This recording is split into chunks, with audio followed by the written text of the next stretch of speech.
ஒரே ஒரு சப்ஸ்கிரைப் மட்டும் பண்ணிட்டு பாருங்க. பாக்கியராஜ் வந்து பிளட் டெஸ்ட் பண்ணுறவங்களுக்கு ஃபோன் பண்ணுறாங்க. இந்த மாதிரி நாளைக்கு எங்கள் அப்பாவுக்கு டெஸ்ட் பண்ணணும், வரீங்களா அப்படின்ட்டு.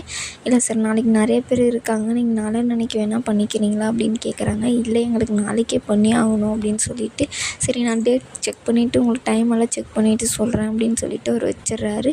அப்போன்னு பார்த்து மலர் வந்து என்ன சொன்னாங்க, யாருக்கு செக் பண்ணணும் அப்படின்னோடனே அப்பாவுக்கு தான் செக் பண்ணணும், அவர் ரொம்ப பயப்படுறாரு, அவருக்கு கூட வேலை செஞ்சவங்களுக்கு உடம்பு சரியில்லை, அதனால் எனக்கும் செக் பண்ணணும் அப்படின்னு சொன்னார், அதனால தான் அவருக்கு செக் பண்ணுறோம் அப்படின்றாங்க.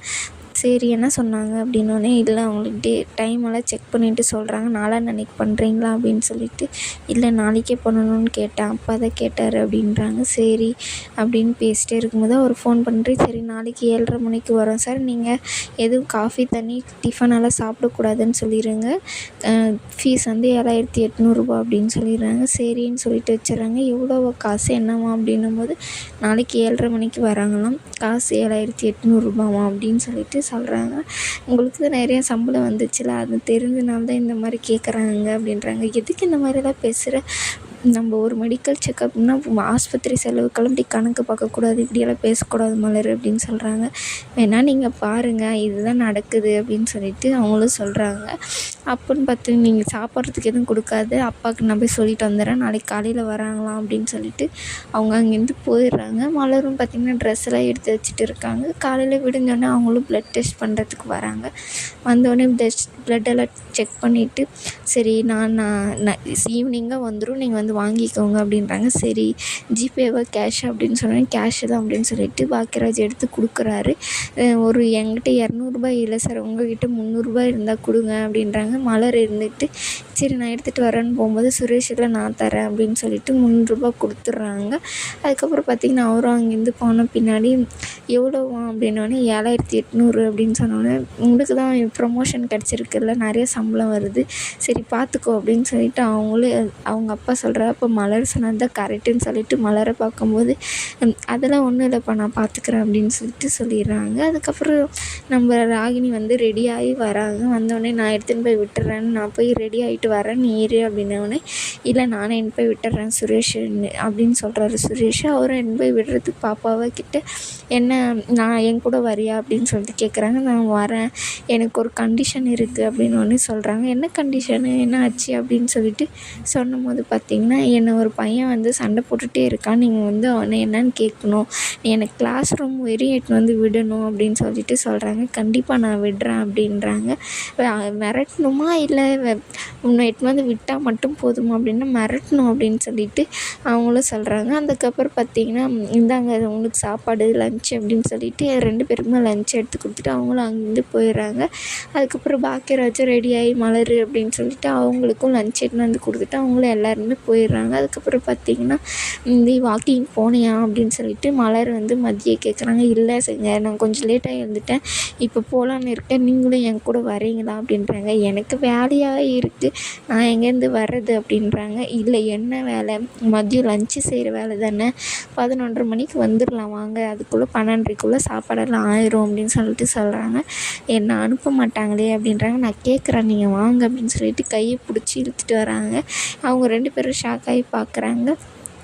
எதுக்கு இவங்க 2 பேரும் போகிறாங்கன்னு சொல்லிட்டு, நீங்கள் இங்கேவே இருங்க மலர், நான் போய் ட்ரெஸ் மாற்றிட்டு வந்துடுறேன் அப்படின்னு சொல்லிட்டு அவங்க ட்ரெஸ் மாற்றிட்டு வராங்க. ஷூ போடும்போது கேட்கும்போது, என்ன எங்கே போகிறீங்க அப்படின்னு பார்த்தா, தெரியலையா ஷூ மாட்டிகிட்டு இருக்கேன் அப்படின்ட்டு. ஏன் வாக்கிங் போகிறேன், காலையில் போகலையா அப்படின்னு, இல்லை போகல இப்போ தான் போகிறேன் அப்படின்னு சொல்லிட்டு சொல்கிறாங்க. என் கூட இவங்களும் வராங்க.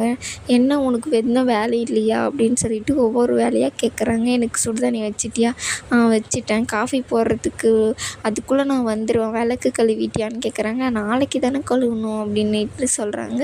துணி துவைச்சிட்டியா அப்படின்னோடனே, மிஷினில் போட்டு நான் வர்றதுக்குள்ளே அது துவைச்சி முடிச்சிடும், வந்தோடனே காய வச்சிடறேன் அப்படின்னு சொல்கிறாங்க. உனக்கு எந்த வேலையுமே இல்லையா அப்படின்னு, எனக்கு எந்த வேலையும் இல்லை, நான் போய் வந்துடுறேன் அத்தை அப்படின்னு சொல்லிட்டு சொல்கிறாங்க. சரி போய் வாங்க அப்படின்னு சொல்லிட்டு 2 பேருமே அமுச்சு வச்சிடுறாங்க. அவங்களும் பார்க்குக்கு போய் பார்த்திங்கன்னா, நான் இங்கெல்லாம் வந்ததே இல்லை, ஒரே டைம் தான் ராகினி பாப்பா விளையாடணும்னு சொல்லிச்சு, அதுக்காக வந்தேன், இதுக்கு முன்னாடி நான் வர்றதே இல்லை அப்படின்றாங்க. இனிமேல் அடிக்கடிக்கு வரலாங்க, ஏன் டெய்லியுமே வரலாம் அப்படின்றாங்க. ஆமாம், இன்றைக்கி ஒரு நாளைக்கே எனக்கு வந்ததே பெரிய விஷயம், இது எங்கே நான் டெய்லியும் வர்றது அப்படின்னு சொல்லிட்டு 2 பேரும் பேசிட்டு இருக்காங்க. சரி, இப்போ டெஸ்ட் பண்ணதுக்கு எவ்வளோ காசு ஆச்சு அப்படின்னு கேட்கும்போது 7,800. யார் கொடுத்தது? இவர் தான் கொடுத்தாரு. சுரேஷ் ஒரு 300 கொடுத்தான் அப்படின்னு சொல்கிறாங்க. அப்போ வீட்டு செலவெல்லாம் யார் பார்க்குறாங்க அப்படின்னோடனே 80% இவர் தான் பார்ப்பாரு, 20% வந்து சுரேஷ் பார்ப்பான் அப்படின்னு சொல்கிறாங்க. ஏன் அப்படி? பாதி பாதி தானே பண்ணணும் அப்படின்னு சொல்லிட்டு கேட்குறாங்க. இல்லை, ஃபஸ்ட்டு இவருக்கு தான் வேலை கிடச்சிச்சு, அதனால் இவரே பண்ணி பழகிருச்சு. எனக்கு இதிலலாம் உங்களுக்கு வருத்தமே இல்லையா அப்படின்னு கேட்குறாங்க. எனக்கு இதிலலாம் வருத்தம் இல்லை, அவங்க வீட்டுக்கு அவங்க செய்கிறாங்க. ஆனால் ராகினி பாப்பாவுக்கு தான் ஒன்றுமே சேர்த்து வைக்காமல் இருக்கும், அதை நினச்சி அதை கொஞ்சம் கஷ்டமாக இருக்குது அப்படின்னு சொல்லிட்டு 2 பேரும் பேசிட்டு இருக்காங்க. அதுக்கப்புறம் பார்த்திங்கன்னா இவங்களுக்கு ஃபோன் பண்ணலாம், ரேவதிக்கு ஃபோன் பண்ணலான்னு சொல்லிட்டு ஃபோன் பண்ணுறாங்க. அவங்க என்ன ஆச்சு, எங்கே இருக்கீங்க அப்படின்னு சொல்லிட்டு கேட்கும்போது, நீ எங்கே இருக்க அப்படின்னு, நான் போய் எங்கே இருக்க போகிறேன், சமையல் கட்டில் தான் அப்படின்னோடனே, நான் எங்கே இருக்கேன் சொல்லு அப்படின்னு கேட்கும்போது, நான் எங்கள் வீட்டில் சமையல் கட்டுனா நீங்கள் நம்ம வீட்டில் இருக்க போகிறீங்க அப்படின்றாங்க. அதுதான் இல்லை, நான் வாக்கிங் வந்திருக்கேன் அப்படின்னு சொல்லிட்டு வாக்கிங் வந்திருக்கீங்க, அவங்களுக்கு எந்த வேலையும் இல்லையா அப்படின்னோடனே, இல்லையே, நான் எல்லாத்தையுமே செஞ்சு முடிச்சிட்டேன், இனிமேல் போய் லஞ்சு செய்யணும் அவ்வளோதான்றாங்க. அதெல்லாம் உனக்கு சொன்னால் புரியாது, நான் வாக்கிங் வந்திருக்கேன், நான் எவ்வளோ இதாக வந்திருக்கேன், உன்ன மாதிரி நான் சமையல் ரூம்லேவா இருக்கேன் அப்படின்னு சொல்லிட்டு ரேவதியை வந்து கலாய்க்கிறாங்க. இன்றைக்கி ஒரு நாள் வாக்கிங் வந்துட்டு நீங்கள் ரொம்ப ஓவராக பேசுகிறீங்க அப்படின்னுவாங்க. நான்லாம் ரொம்ப ஓவராக பேசுகிறேன், நான் ஹெல்த்தியாக இருக்கேன், நான் இப்போ கை காலெல்லாம் ஆட்டி நடக்க முடியல, நான் ஃபோனை வச்சிட்றேன், என்னால் ஃபோனை பேசிகிட்டே நடக்க முடியலன்னு சொல்லிட்டு வச்சிட்றாங்க. அவங்களும் அதுக்கப்புறம் பார்த்திங்கன்னா கடைக்கு போகிறேன்னு சொல்லிவிட்டு அவங்க மாமியார்கிட்ட போய் சொல்லிவிட்டு இங்கே வந்துடுவாங்க. சரி, கொஞ்ச நேரம் உக்காரலாம் அப்படின்னு சொல்லிட்டு உக்காரும்போது பார்த்திங்கன்னா கரெக்டாக ரேவதி வந்துடுவாங்க. என்ன இந்த பக்கம் என்னை விட்டுட்டு நீங்கள் 2 பேரும் வாக்கிங் வந்திருக்கீங்க, நாங்கள் 2 பேரும் சந்தோஷமாக இருந்தால் அவனுக்கு பிடிக்காதா? பிடிக்காதில்ல, நானும் சந்தோஷமாக இருக்கணும்னு சொல்லிட்டு தான் வந்திருக்கேன் அப்படின்னு சொல்கிறாங்க. என்ன சொல்லிட்டு வந்தேன்? ஏதோ கடைக்கு போகிறேன்னு சொல்லிட்டு வந்தேன், போகும்போது எண்ணெய் பருப்பு அதெல்லாம் வாங்கி வச்சுட்டா முடிஞ்சிருச்சு அப்படின்றாங்க. சரி, வீட்டில் என்ன விசேஷம் அப்படின்னு, எந்த விசேஷம் இல்லை, உன் அப்பாவுக்கு தான் ப்ளட் டெஸ்ட் பண்ணியிருக்காங்க. என்ன ஆச்சு அப்படின்னா, வயசாகுது இல்லை, அதனால் பண்ணுறது தான், ஒரு 5 இது கூட சுகர் ஏறிட்டால் வீட்டில் ஒரு பிரளயமே நடக்கும் இன்றைக்கி அப்படின்னு சொல்லிட்டு எல்லாம் பேசி சந்தோஷமாக நடந்துகிட்டு இருக்காங்க. இதோட இந்த எபிசோடு முடியுது.